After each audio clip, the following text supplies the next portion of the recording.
Aquí tenemos un ejercicio de una triple integral definida por la región E. Esta es la región E en el espacio tridimensional para la función y cuadrada de b. Aquí en este caso y cuadrada, si quisiéramos hacer referencia a una aplicación de tener una triple integral con una función, podríamos decir que tenemos una función de densidad para x, y, z que es igual a y cuadrada. Quiere decir que la densidad está variando en proporción al cuadrado de la coordenada o de la ubicación que se encuentre en y. Estas unidades de cuadrado hay que recordar que es masa entre unidades cúbicas, ¿verdad? Entonces, si esto fuera un ejemplo aplicado, podríamos estar calculando, utilizando esta triple integral, evaluando esta función con el diferencial del volumen, estaríamos encontrando la masa del objeto que tiene esta densidad, esta función de densidad de acuerdo a su posición en el espacio tridimensional. Y nos dice que E es el hemisferio sólido conformado por x cuadrada más y cuadrada más z cuadrada menor o igual que 9, es decir, es una esfera de radio 3 y está toda sólida hacia el centro y que y tiene que ser mayor o igual que 0. Entonces vamos a empezar graficando nuestra región 3D. Hacemos nuestros ejes rápidamente y decimos, tenemos una esfera de radio 3, entonces se mueve de 3 a 3 en Y, de 3 a 3 en X, y de 3 en teoría también hasta menos 3 en Z. Entonces se mueve aquí, se mueve aquí, da la vuelta por aquí y también sucede lo mismo acá abajo. Esa sería la esfera de radio menor o igual que 3. Hay que recordar que esta esfera, ¿verdad? Así como la estamos viendo, pues no sería función. Y cuando estamos trabajando con las ecuaciones necesitamos obligado que sea función.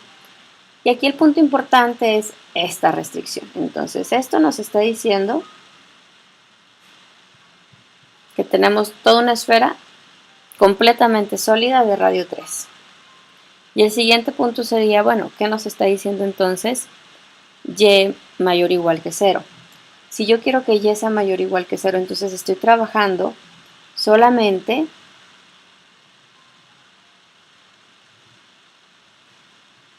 la esfera de este lado derecho. Si lo viéramos de frente, completamente de frente, ¿verdad? Nosotros estaríamos trabajando esta esfera de este lado. Entonces decimos, ok, como estoy trabajando con una esfera, ¿qué me conviene? Es un volumen. Entonces, como es un volumen con una triple integral, o sea, básicamente es una masa, entonces forzosamente tiene que ser una triple integral. De las triples integrales tengo rectangulares, tengo cilíndricas y tengo esféricas. Rectangulares no me voy a meter en este proceso, aparte no es función en términos de z, tendría que ponerla en particiones horizontales en términos de y para que pudiera hacer función, entonces no. Cilíndrica, z es igual a z, entonces me tendría que haber obligado a seguir trabajando z, entonces tampoco. Y esféricas, pues en realidad estoy trabajando la mitad de una esfera, entonces pues no batallo y trabajo mejor con esféricas. Entonces, ¿cómo definimos esféricas? Esféricas las definimos entonces como ρ cuadrada, seno de phi, diferencial de ρ, diferencial de phi, diferencial de teta. Esto es su diferencial del volumen. Este diferencial del volumen que tengo aquí cambia por todo esto en esféricas. Y luego tenemos a y cuadrada. Recordemos que nuestra densidad estaba siendo igual a y cuadrada, pero ahora la quiero en términos de esféricas. Ya sabemos que en esféricas y cuadrada es lo mismo que ρ seno de phi, seno de teta. Entonces esto hay que multiplicarlo por ρ seno de phi, seno de teta. Todo esto se está multiplicando, va todo junto. Como pusimos primero el diferencial de ρ, entonces la pregunta es, ¿cuál es el valor máximo que toma ρ? Y si vemos esta esfera, vemos que el valor máximo que toma el diferencial de ρ, pues es un radio de 3. Y como va completamente sólido, entonces forzosamente tiene que terminar en 0. Phi, por su otra parte, vemos que phi sí empieza en 0, porque aquí está 0 para phi, y no se conforma con llegar a pi medios, hace todo el ciclo completo. Entonces va de 0 hasta pi. Y finalmente, ¿cómo le hago para delimitar que nada más me interesa trabajar los valores donde y es positiva? Pues aquí es donde entra teta. Teta igual a 0 está aquí. Y si yo nada más trabajo valores positivos de y, eso sucede hasta teta igual a pi. Entonces esto se mueve de 0 a pi. Y básicamente esto, todo esto, es idéntico a trabajar esta integral cambiando estas restricciones en cartesianas. Entonces lo que nos queda pendiente, perdón que se me inclinó, lo que nos queda pendiente es resolver la integral. Entonces, ¿cómo resolvemos esta integral? Pues empezamos por acomodar. Vamos a ver qué tenemos aquí adentro. Tenemos ρ cuadrada. Vamos a empezar con respecto a ρ. Y tenemos otra ρ. Entonces, en realidad tenemos ρ cúbica. Y tenemos un seno de phi por otro seno de phi, que nos quedaría un seno cuadrado de phi. Y un seno de teta. Y tenemos diferencial de ρ, diferencial de phi, diferencial de teta. Como todo se está multiplicando, entonces todo esto, si empiezo con respecto a ρ, todo esto es constante. Entonces tenemos a la integral de ρ cúbica, que se mueve de 0 a 3 con respecto a ρ. Y nos quedaría un cuarto de ρ cuarta de 0 a 3.